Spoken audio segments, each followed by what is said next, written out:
my job here is to talk about violent extremism and the threat that it poses to our way of life, pretty much in Pakistan or anywhere in the world. I've been told today that the majority of our audience is above the age of 25, which puts you in the same broad age category as myself. So my first message for you all is that the world in which most of us grew up in, most of us, believe that it works a certain way, that world doesn't exist any longer. That world is gone, never going to come back. And we really need to recognize this if we're going to understand how to be global citizens in the 21st century.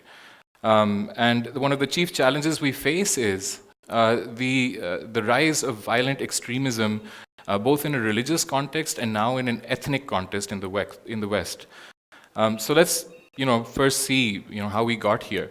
To begin with, when the roots of violent extremism need to be explored, we come up with all sorts of crazy definitions or rationalizations for these things. We say poor people become terrorists. We say people who don't understand Islam follow it in the wrong way. Muslims are known to say that these people are not Muslims, that this is not Islam. These are half-truths. These are not solving the problem because we have not yet, as a global civilization, even tried to define the problem. If I had said this 10 years ago on stage, back when the war on terror was new and the colossal failure was not apparent, I would have been called a fearmonger. People like me would have been called alarmists. And yet, now, today, we live in a world where the Paris attacks, where attacks in California, where attacks right here in Peshawar have become commonplace, where the names of groups like the Taliban, Al-Qaeda, ISIS enter in our daily conversations so that 6-year-olds know who these people are.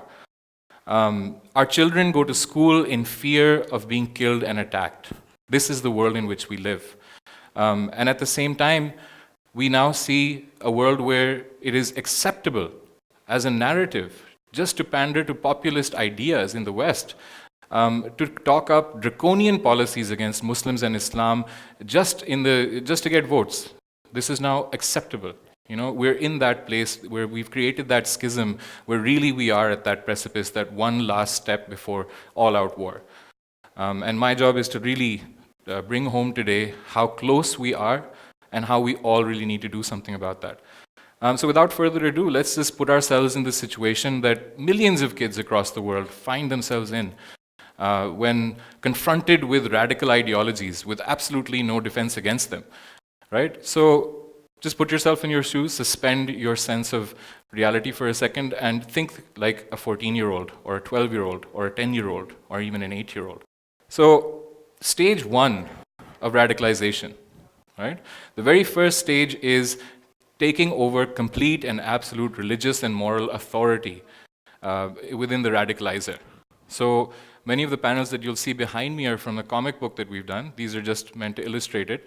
But continue on in your journey and think about yourself as a small, as someone who's under the age of 10 or in their early teens, confronted with someone who really looks the part.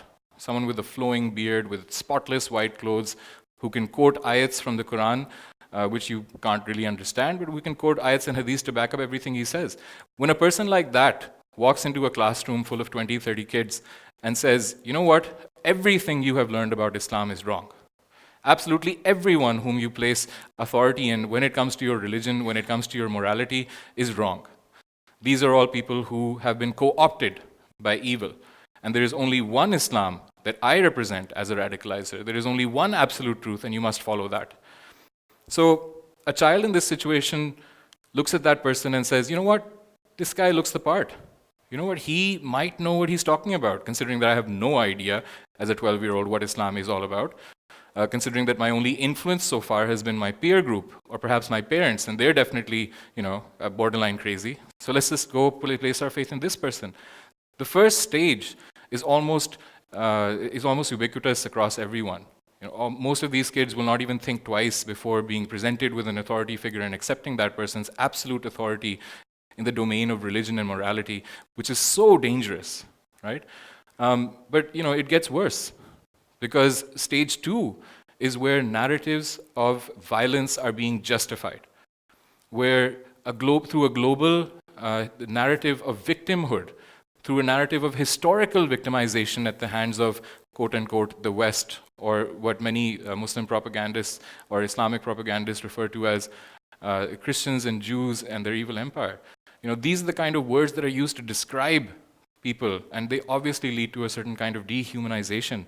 There's worse. There's a historical linkage drawn in the forms of prophecy. A prophecy that, there is an inevitable clash between the Western world and the Muslim world that has been going on for thousands of years.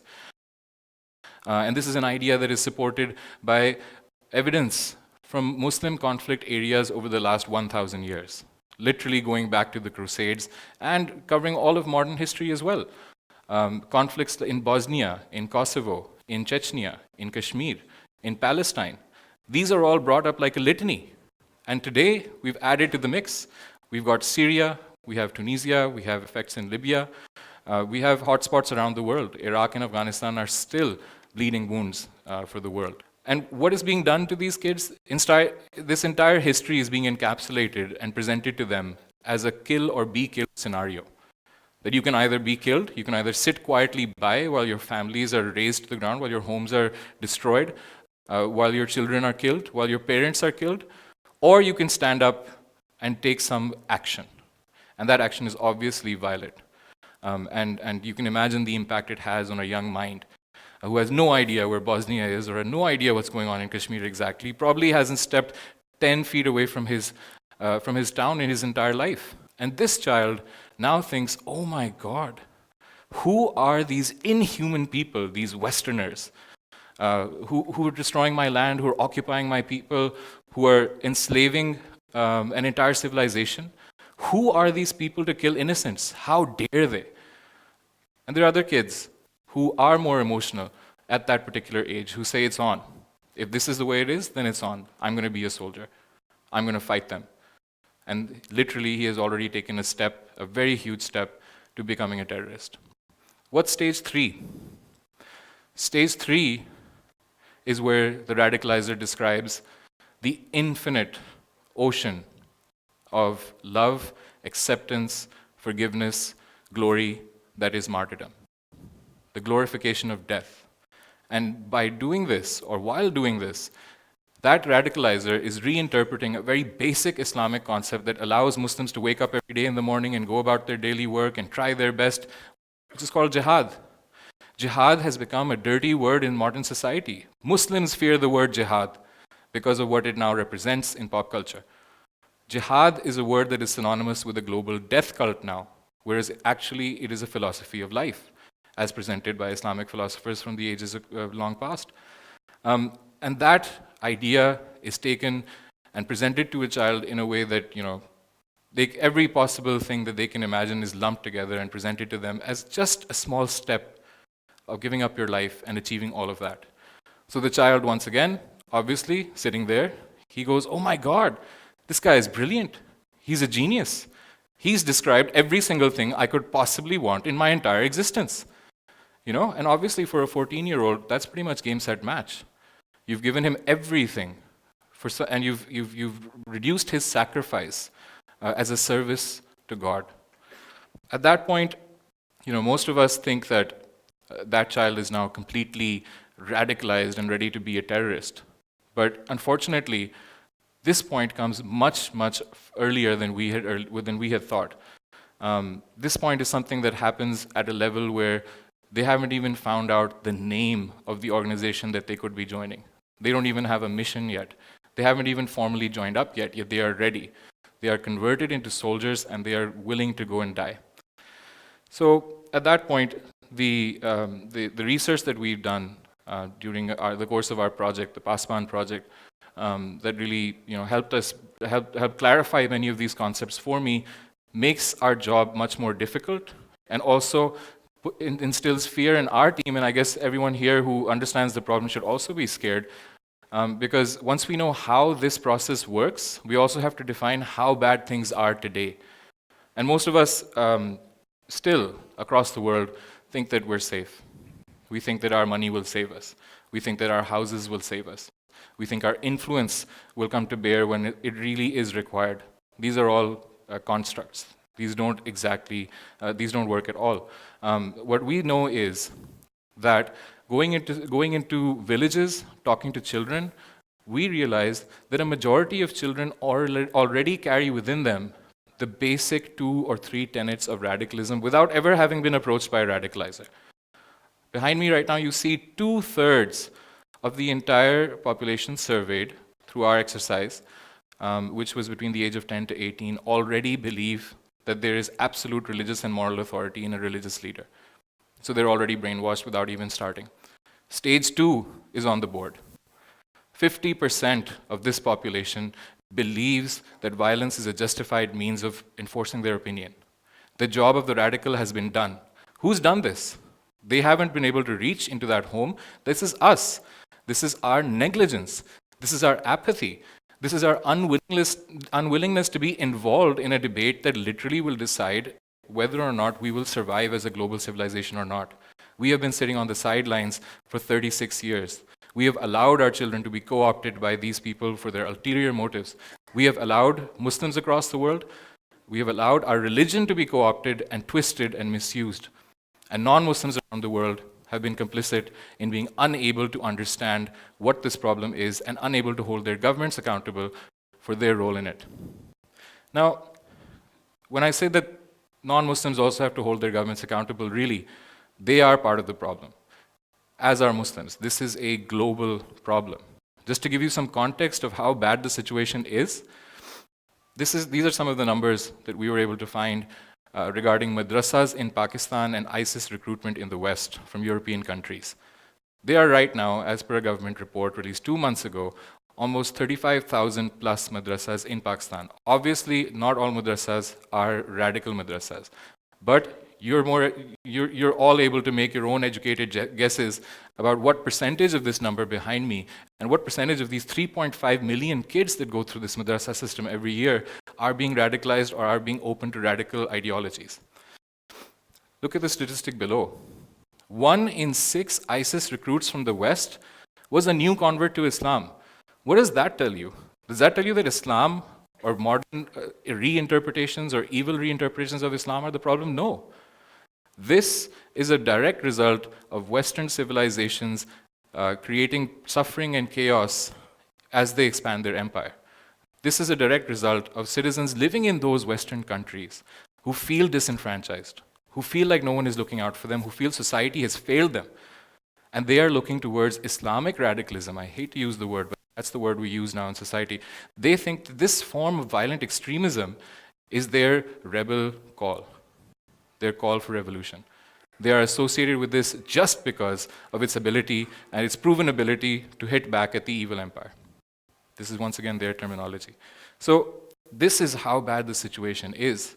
There are people in the world who are non-Muslim who are jumping onto the Islamic extremist bandwagon just so that they can get back at the man. There are people in our homes, there are children under the age of 10 who are already subliminally radicalized, and there are millions of those kids going through an education system that has absolutely no control whatsoever. So, what exactly can we do about this? Now, obviously, the Paspan project is not something that is going to solve everything. It's just a beginning, really. But one thing we do know is that none of this is intractable. None of this damage is something that cannot be fixed. None of this requires us to get into this vengeful mental state that we are all in right now, where we think the only way to deal with terrorism is to kill terrorists. That is absolutely the opposite of what we need to be doing. This project, minimalist as it is, and just an attempt by us, was able to change hearts and minds, change attitudes towards extremism after just a month.